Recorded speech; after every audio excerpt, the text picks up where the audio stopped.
Welcome back to two new creepypastas. I hope you enjoy it. Whispers of the Forgotten Asylum. Every small town has its ghost stories, but the tale of the old Dunwich Asylum was more than just a story. It was a whispered legend, a shadow that hung over the town like a curse. The asylum had been closed for decades, its doors and windows boarded up, and the grounds overgrown with thick, tangled vines. But the building still stood, a decaying monument to the madness it once housed. No one knew why the asylum had been abandoned so suddenly. Some said it was because of budget cuts, while others whispered about darker things, about patients disappearing, about the doctors conducting unspeakable experiments, about the screams that echoed through the halls at night. Whatever the reason, the asylum had been left to rot, a forgotten relic of a dark past. One summer, a group of friends decided to explore the asylum. There were 4 of them: Mark, Lisa, Jenna, and Tom. They were thrill seekers, always looking for the next big adventure. They had heard the stories about Dunwich Asylum, but they didn't believe in ghosts. To them, it was just an old building, a place to explore and take some cool photos. They arrived at the asylum just as the sun was setting, casting long shadows across the grounds. The air was thick with the scent of decay, and the sound of crickets filled the air. They climbed through a broken window and found themselves in the main hall. The floor was covered in dust, and the walls were lined with peeling wallpaper. The air was cold, and a sense of unease settled over them. They split up to explore, each taking a different wing of the building. Mark headed to the east wing, where the patients' rooms were. The doors were all closed, and he felt a chill as he walked down the hallway. He opened one of the doors and stepped inside. The room was small, with a single bed and a barred window. As he turned to leave, he thought he saw something move out of the corner of his eye. He turned back, but the room was empty. Lisa went to the west wing, where the doctor's offices were. She found a dusty old desk with papers scattered across it. As she read through them, she felt a growing sense of dread. The papers detailed experiments that had been conducted on the patients, experiments that violated every ethical standard known to man, experiments that involved electroshock therapy, lobotomies, and other horrors. She felt sick to her stomach and quickly left the room. Jenna explored the basement, where the morgue was. The air was damp and musty, and the sound of dripping water echoed through the halls. She found the morgue and opened one of the drawers. Inside was a dusty old corpse, its face frozen in a look of terror. She quickly closed the drawer and backed away, her heart pounding. Tom went to the attic, where the storage rooms were. He found boxes of old medical supplies, rusty tools, and other forgotten relics. As he was looking through one of the boxes, he heard a noise behind him. He turned around, but there was nothing there. He shrugged it off and continued searching. Suddenly, he felt a cold hand on his shoulder. He spun around, but the attic was empty.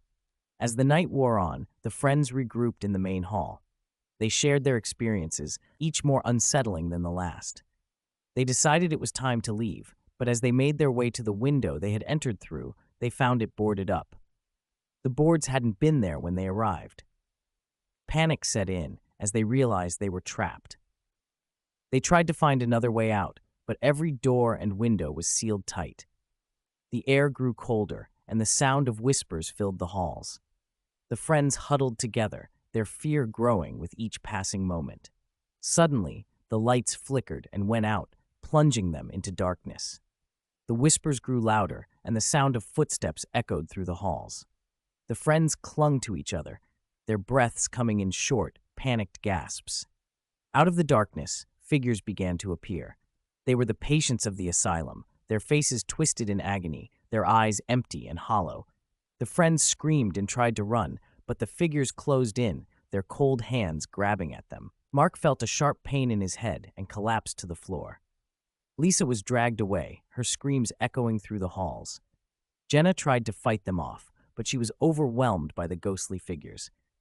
Tom ran, but he didn't get far before he was tackled to the ground. The friends were never seen again.